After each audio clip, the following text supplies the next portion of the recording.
Starting कोई भी competitive examination का काफ़ी सिंपल होता है और उसका स्टार्टिंग होता है एग्ज़ाम को अच्छा से समझ के। तो तुम अगर एग्ज़ाम को समझ चुके हो तो फिर तुम्हारा आधे से ज़्यादा स्ट्रैटेजी वहीं पे बन जाता है। लेकिन मैक्सिमम लोगों का यही दिक्कत होता है कि वो एक लेटर से बोर्ड्स का तैयारी कर रहे हैं या फिर स्कूल के एग्ज़ाम्स का तैयारी कर चुके हैं अभी तक, या फिर कॉलेज में सेमेस्टर एग्ज़ाम्स का तैयारी कर चुके हैं, तो उन्हें लगता है कि कॉम्पिटिटिव एग्जामिनेशंस भी ऐसा ही होता है। बल्कि कॉम्पिटिटिव एग्जामिनेशन का ठीक उल्टा होता है। जैसे कोई भी competitive examination other than mains examination, civil services और इंजीनियरिंग सर्विसेज सबको छोड़ के, तुम्हें उसमें लिखना नहीं पड़ता बैठ के पैराग्राफ्स। उसमें ऑब्जेक्टिव टाइप क्वेश्चंस आते हैं। तो या तो आता है तुम्हें या तो नहीं आता। ऑब्जेक्टिव का यही होता है कि वहाँ पे या तो तुमने सही मार्क किया या फिर गलत मार्क किया, तुम्हें ग्रेस मार्क या सब कुछ नहीं मिलता। तो इसीलिए कॉम्पिटिटिव एग्जामिनेशन का तैयारी डिफरेंट हो जाता है, क्योंकि उसमें तुम कुछ भी ऐसे लिख नहीं सकते और पेजेस को भर नहीं सकते। दूसरा चीज़ जो कॉम्पिटिटिव एग्जामिनेशन को सेपरेट करता है बाकी सारे एग्जामिनेशन से, वो ये है कि बाकी सारे एग्ज़ाम का एक लिमिटेड सिलेबस होता है। जैसे कि तुम अपने कॉलेज के सेमेस्टर एग्ज़ाम्स भी देते हो, तो कि एक पर्टिकुलर सब्जेक्ट है, उसे दे दिया और फिर भूल गया। इसके वजह से तुम्हारा ये प्रैक्टिस नहीं होता कि मैं पूरे 1 से 2 साल के सीनियर सेकेंडरी को कैसे एक दिन उतारूं, या फिर 4 साल के इंजीनियरिंग को कैसे मैं एक दिन में परफॉर्म करूं, और वो सारे चीज़ मुझे याद कैसे रहे।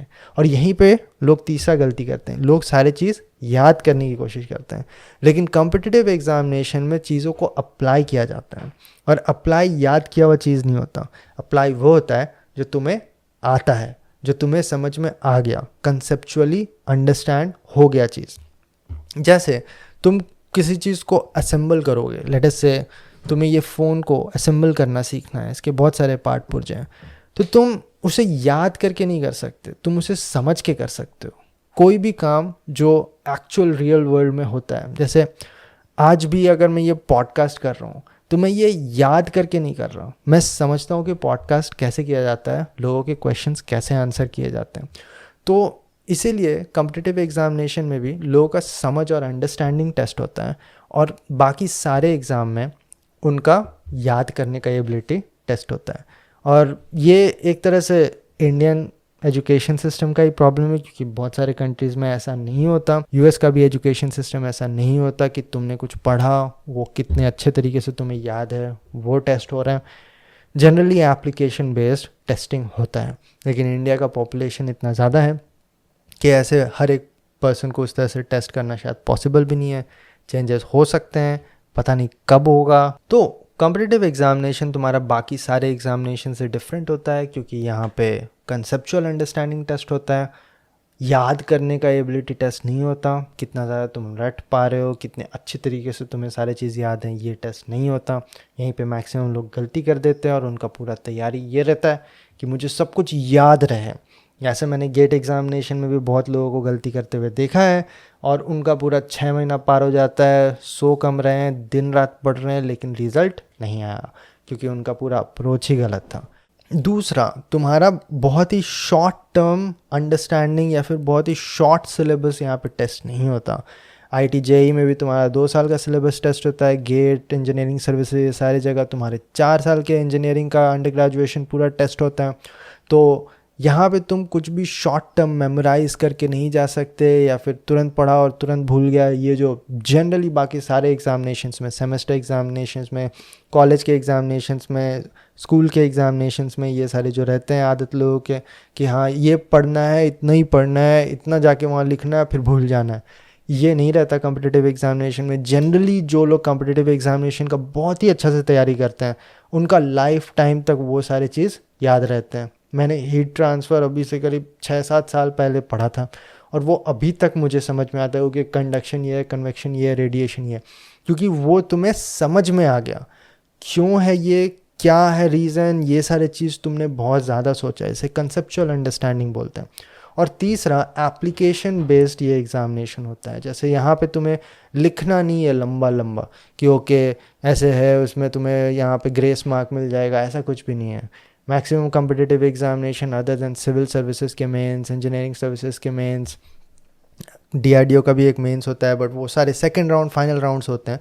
लेकिन 90% कॉम्पिटिटिव एग्जामिनेशंस तुम्हारे ऑब्जेक्टिव टाइप होते हैं, और ऑब्जेक्टिव टाइप में या तो तुम्हें आता है, या तो तुम्हें सही आता है, या तो तुम्हें नहीं आता है तो अगर आता है तो तुम्हें वहाँ मार्क्स मिल जाएगा, और नहीं आता तो मैक्सिमम एग्ज़ाम्स में तुम्हारे नेगेटिव मार्किंग होते हैं, तो तुम्हारे मार्क्स कटेंगे। इसीलिए तुम्हारा सही होना और उस पर कॉन्फिडेंस होना बहुत ज़्यादा ज़रूरी होता है। तो ये सारे चीज़ समझ लो अगर तुम किसी भी कॉम्पिटिटिव एग्जामिनेशन का तैयारी करने वाले हो। ये सारी चीज़ काफ़ी डिफरेंट होते हैं।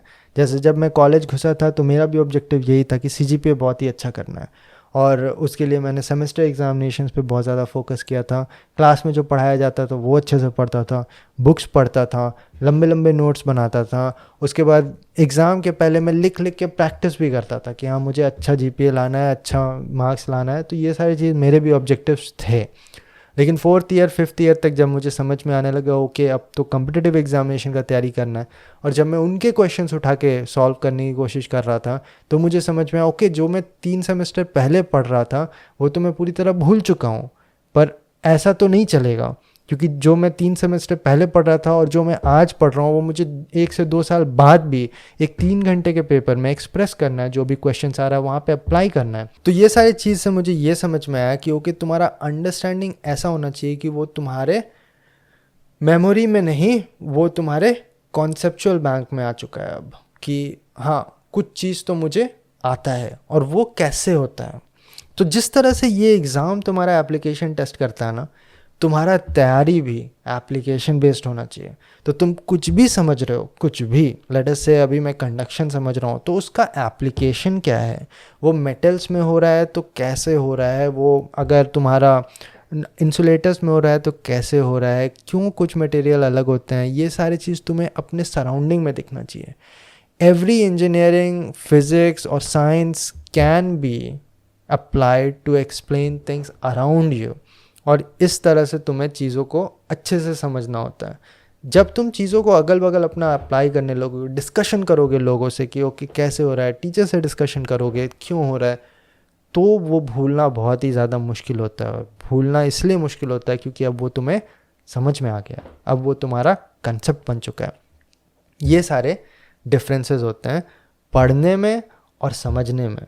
तो अगर तुम्हें कॉम्पिटिटिव एग्जामिनेशन का तैयारी करना है तो तुम्हें इस तरह से अपना अप्रोच रखना होगा। नहीं तो तुम्हें बस डिग्री लेना है तो फिर भाई पढ़ो और भूलो, पढ़ो और भूलो, क्योंकि अल्टीमेटली तो तुम कोई ऐसे नॉर्मल से जॉब कर रहे होगे जहाँ पे तुम्हें वहीं पे सिखाया जाएगा कि तुम्हें क्या करना है। लेकिन अगर तुम प्रॉपर अगर चीज़ों को समझना चाहते हो, अपने ट्रेड में एक्सपर्ट बनना चाहते हो, तो तुम्हें इस तरह से पढ़ाई करना पड़ेगा। क्वेश्चंस पूछने पड़ेंगे, एप्लीकेशंस खोजने पड़ेंगे, अपने से एफर्ट डालना पड़ेगा कि ऐसा क्यों हो रहा है। और इसके थोड़े अगल बगल भी हम देख लें कि ओके जायरोस्कोप ऐसा है तो थोड़ा अच्छा से समझ ले कि इसका रियल लाइफ में क्या एप्लीकेशन है। रॉकेट के नेविगेशन और गाइडेंस में भी इसका एप्लीकेशन होता है, मुझे नहीं पता था। प्लेन में भी ये यूज़ होता है, मुझे नहीं पता था। अभी तुम यूट्यूब वीडियो में एक बार तुम सर्च करोगे कि जायरोस्कोप इन एरोस्पेस, तुम्हें कुछ ना कुछ वीडियो ज़रूर मिल जाएगा और भी अच्छा से समझने के लिए। पहले लोगों को बस बुक में 5-6 लाइन मिल जाता था, 1-2 पेज पढ़ लिया, उससे उन्हें समझना पड़ता था। लेकिन अभी के जो रिसोर्सेज हैं उसे तुम यूज़ कर सकते हो चीज़ों को और भी अच्छे से समझने के लिए।